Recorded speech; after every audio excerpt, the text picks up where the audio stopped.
नमस्कार दोस्तों आज हम सबको पता है कि इथेनॉल को लेकर के बहुत ज़्यादा एक तो एक्साइटमेंट, मैं जब कहता हूँ एक्साइटमेंट स्टॉक मार्केट में है और गुस्सा आपके और मेरे जैसे आम नागरिकों में है।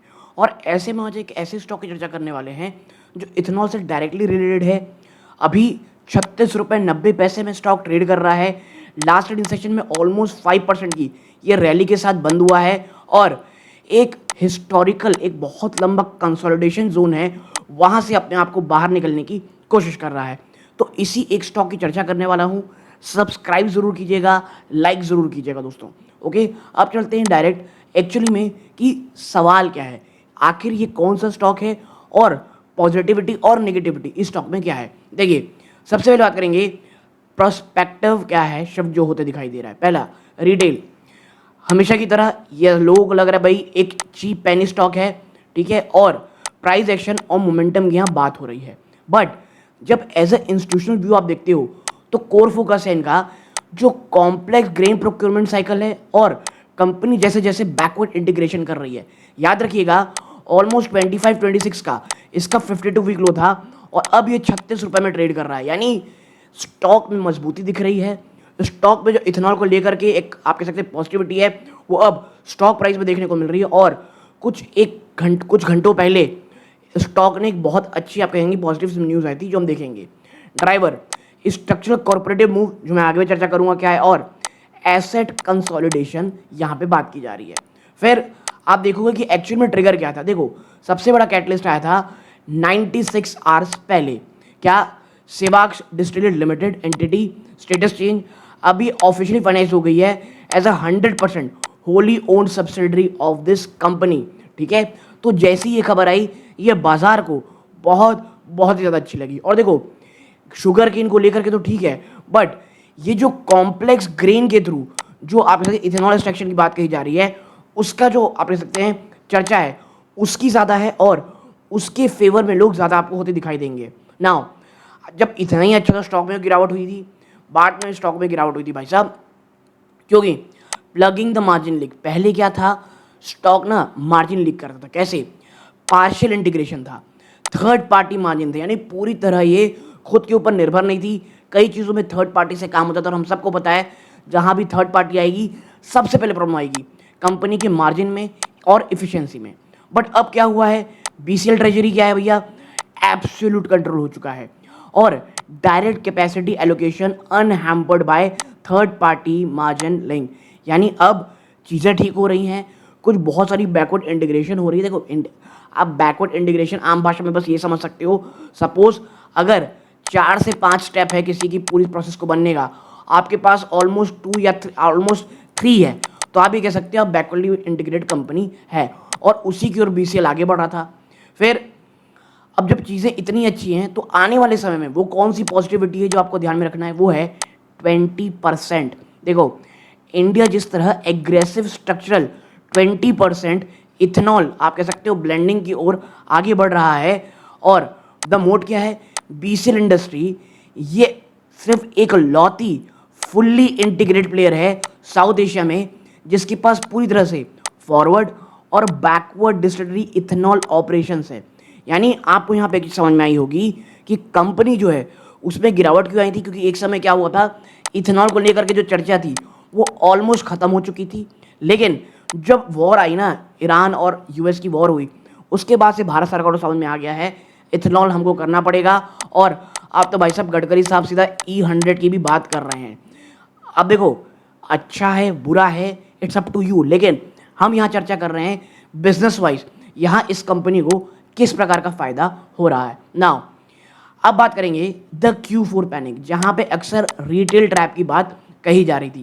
वो क्या है, आप यहाँ पाएंगे नाउ जो कंसोलिडेटेड रेवेन्यू आया 582 करोड़ में आया।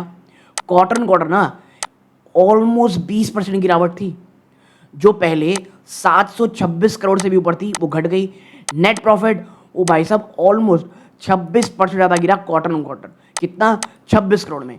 और जैसे ही आया ना तो मार्केट ने क्या रिएक्ट किया, जो शॉर्ट साइडेड रिटेल पैनिक थी उन्होंने लगातार स्टॉक को डंप करना शुरू कर दिया और यही कारण है कि आपको बीसीएल इंडस्ट्री में एक बड़ी गिरावट देखने को मिल रही थी। Now the structural floor, the institutional view.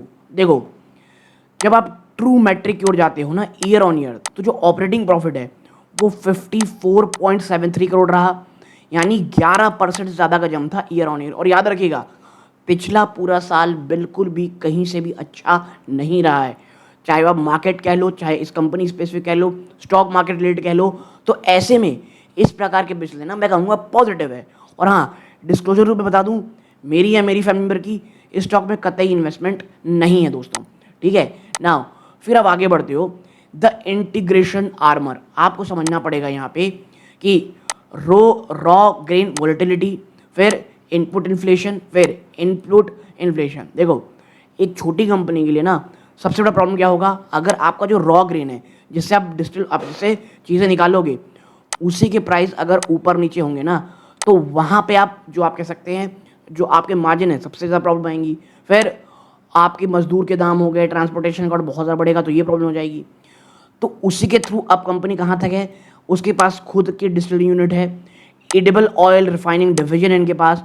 तो जो भी बचेगा बाय प्रोडक्ट वो सीधा डिस्टिलिंग यूनिट पे चला जाएगा। और मैं इसीलिए कह रहा हूँ बीसीएल के पास एक बहुत बड़ी आप कह सकते हो पॉजिटिविटी, एक बहुत बड़ी यहाँ पे ताकत साफ साफ आपको देखने को मिल रही है ना। फिर आएंगे द वैल्यूएशन इंक्लूजन। देखिए, बीसीएल की जो ट्रेलिंग पी है वो है मात्र 9.4 टाइम्स, जो कि एक्सट्रीमली चीपर है। इंडस्ट्री की पी कितनी है, 55 टाइम्स। ब्रॉडर एग्रीकल्चर प्रोसेस और स्पेशली डिस्ट्रिक्टरी, तो इन दोनों में आप देखोगे यार तो बड़ी सस्ती मिल रही है। लेकिन जब ये इतनी सस्ती है पेपर में, तो आखिर मार्केट इतना ज़्यादा डिस्काउंट क्यों कर रहा है। देखो, हम कोई स्टॉक को खरीदने किसी को बोल ही नहीं रहे हैं, या हमें कभी भी किसी स्टॉक की चर्चा करनी है तो हमको ना एकदम उसके पीछे नहीं पड़ जाना कि उसमें सिर्फ अच्छा ही ढूंढनी है। कुछ तो निगेटिविटी होगी, कुछ तो इश्यू होगी जो गिरावट स्टॉक में हुई है, उसके पीछे कारण क्या है आप यहाँ पाएंगे। 1 minute, the hidden catch, structural risk आखिर में क्या है। Debt to equity ratio of 0.3%, 0.60%। एक मैसिव कैपिटल एक्सपेंडिचर है जो इथेनॉल प्लांट एक्सपेंशन के लिए लगेगा, और कंपनी उसके लिए लॉन्ग टर्म बोरोइंग में सहारा ले रही है। देखो, इसमें अच्छी चीज़ क्या है कि आप जो लॉन्ग टर्म बोरोइंग की आप जा रहे हो, लॉन्ग टर्म बोरोइंग में ये होता है आपके जो इंटरेस्ट रेट है वो काफ़ी हद तक कम होते हैं। आप अगर शॉर्ट टर्म बोरोइंग में जाओगे, वहाँ पर क्या प्रॉब्लम आती है, वहाँ पर आपको बहुत ज़्यादा इंटरेस्ट देना पड़ता है, और जल्दी पेमेंट करने के चक्कर में आप बहुत ज़्यादा दबाव में रहते हो ना। रिस्क फैक्टर क्या है, गवर्नमेंट ने फिक्स कर दिया है ethanol procurement policy shift plus jump in feedstock grain stock, तो severe free cash flow squeeze आपको देखने को मिल रहा है। देखो, गवर्नमेंट ने ऑलरेडी किस तरह प्रोक्योर करना है उसकी पॉलिसी शिफ्ट की। और देखो, सबसे बड़ा प्रॉब्लम आ रहा है अभी जो लाइफ स्टॉक है ना, फीड स्टॉक ग्रेन है, उसके दाम लगातार बढ़ रहे हैं। और जैसे जैसे इथेनॉल की डिमांड और बढ़ती चली जाएगी, ये चीज़ें आप देखोगे कि और ज़्यादा परेशान होते चले जाएंगे, और ये एक रिस्क है जो आपको समझना पड़ेगा। आरओई अभी भी 12.64% में स्टॉक का खड़ा हुआ है। Now when we go further, अब बात कर लेते हैं द इक्विलिब्रियम इक्वेशन की। तो देखिए, यहाँ पे क्या है 36.90। देखो, ना ही बहुत ही अच्छी स्थिति है, ना ही बहुत ही बुरी स्थिति। ये अच्छी स्थिति, बुरी स्थिति ऑलमोस्ट बराबर है।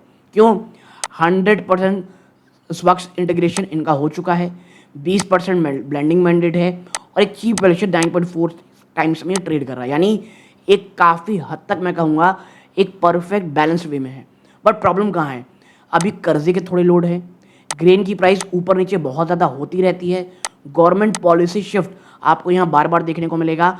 बट अब मुझे लगता है इस फैक्टर में कि सरकार at least short to medium term, at least 3 से 4 सालों में बहुत ज़्यादा एग्रेसिव और बहुत ज़्यादा सीरियस है इस चीज़ को लेकर के।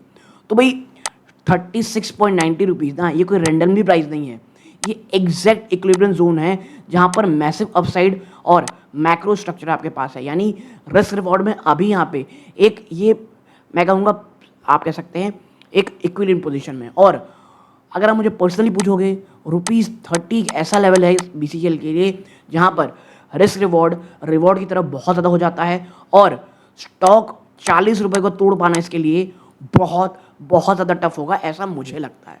यानी कि कंपनी मैं फिर कहूँगा ना ही बहुत चीप मिल रही है, ना ही बहुत सस्ती मिल रही है, हमें क्योंकि अब क्वार्टर 1 के रिजल्ट आने शुरू हो जाएंगे, हमें क्वार्टर 1 के रिजल्ट देखने पड़ेंगे अगर आप एकदम ही सेफ लेना चाहते हो। ठीक है, तो बीसीएल इंडस्ट्री अच्छी स्टॉक है, मोमेंटम स्टॉक में है, काफ़ी अपने रेजिस्टेंस को तोड़ भी चुका है, 35 रुपये के ऊपर ट्रेड कर रहा है, विच इज़ बहुत ही अच्छी चीज़ है। बट देख, अगर आप बहुत ज़्यादा सेफ लेना चाहते हैं, थोड़ा वेट कीजिए, या तो 40 रुपये के ऊपर जाने दीजिए, आराम से थोड़ा वेट कीजिए, या 30 रुपीज़ के आसपास आने दीजिए। आपकी क्या राय है स्टॉक को लेकर के कमेंट बॉक्स में बताइएगा। ये इस वीडियो का अंत है। जय हिंद दोस्तों।